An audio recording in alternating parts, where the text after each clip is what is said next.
Dans cette séance, nous procéderons au calcul de la force totale exercée par l'eau sur une paroi de barrage. Pour comprendre le calcul de la force sur une paroi de barrage, nous étudierons un barrage rectangulaire qui retient de l'eau destinée à l'usage agricole. La paroi verticale du barrage est en contact direct avec l'eau sur une de ses faces. L'objectif de cet exercice est de déterminer la force totale que l'eau exerce sur cette paroi, en prenant en compte les différents paramètres physiques en jeu.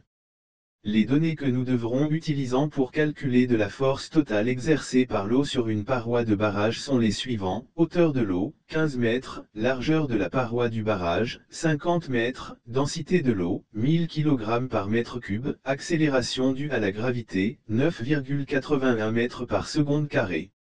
Nous aborderons les questions suivantes: calculer la pression hydrostatique en un point à la profondeur h de la paroi, déterminer la distribution de la pression le long de la paroi, calculer la force totale exercée par l'eau sur la paroi du barrage, déterminer le point d'application de cette force ou bien en d'autres termes le centre de pression.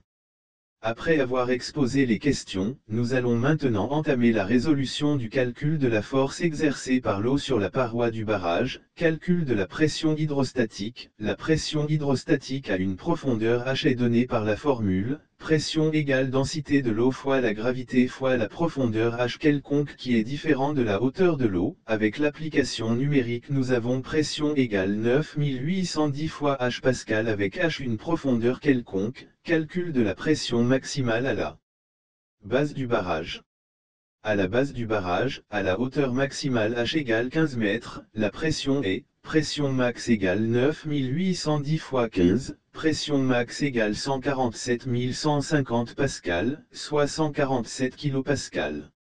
Calcul de la force totale. La force totale F exercée par l'eau sur la paroi est obtenue par intégration de la pression sur toute la hauteur de la paroi. C'est comme une somme cumulative de pression mais de manière continue et prenant en compte la variation de la pression avec la profondeur. F égale intégrale de 0 à 15 de 9810 fois h2 de h. Avec l'application numérique, nous avons une force totale de 55 181 250 newtons, soit environ 55,18 méganewtons. Centre de pression pour une surface plane verticale. Le centre de pression YC est le point où la force totale peut être considérée comme appliquée. Il est calculé par YC est égal intégrale de 0 à 15 heures fois 9810 fois h fois 52 de h divisé par la force totale. Ici l'expression du numérateur représente le moment total, qui est lié à la capacité totale de la force à provoquer une déformation, voire à renverser la structure si elle n'est pas correctement dimensionnée. Cette expression dépend toujours de la hauteur de la paroi, puisque sa surface plane est verticale. YC égale 10 m. Le centre de pression se trouve donc à 10 mètres de la base du barrage, ce qui est logiquement le centre de la hauteur totale de l'eau puisque la distribution de pression est linéaire et symétrique. Pour une surface plane était inclinée. Si la surface plane était inclinée, on remplacerait h par y, la distance perpendiculaire à la surface depuis la ligne de force totale, et A serait l'aire totale de la surface immergée.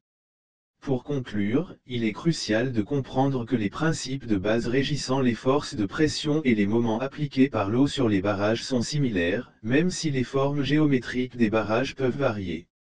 Par exemple, les forces de pression et les moments appliqués par l'eau sur un barrage voûte sont similaires à ceux des barrages précédemment étudiés au cours de cette séance. Note bien ensuite que les principes fondamentaux des forces pression et des moments restent les mêmes pour tous les types de barrages, mais la manière dont ces forces sont gérées et distribuées diffère en fonction de la géométrie du barrage. Merci pour votre attention.